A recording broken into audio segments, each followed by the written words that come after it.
Balik-balita ho tayo, lalaki sugatan sa pagsabog ng granada sa bayan ng Malabang, Lanao del Sur. Alamin natin ang detalye mula kay RH19, June Dimakutak. June. Magandang umaga Pilipinas. Isang puting minivan ang hinahanap ng Malabang PNP na huling nakitang naghagis ng granada ang mga sakay nito habang dumadaan sa highway ng Barangay Curahab, Malabang, Lanao del Sur. Natao namang dumadaan na isang lalaki sa lugar nang eksaktong sumabog ng itinabong granada at inabutan ng shrapnel ang biktima na tumama sa parte ng kanyang kanang tiyan. Habang mabilis na tumakas ng mga salarin, sakay ng naturang puting minivan.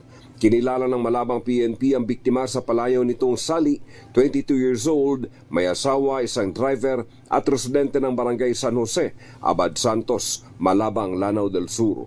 Under observation ang biktima sa isang ospital sa bayan ng Malabang habang nagpapatuloy ang malawakang paghahanap sa mga suspek sa tulong ng mga nakasaksi sa insidente. Mula sa Central Mindanao, RH19, June Dimakutak, DCRH, una sa Pilipinas, una sa Pilipino. Magandang umaga!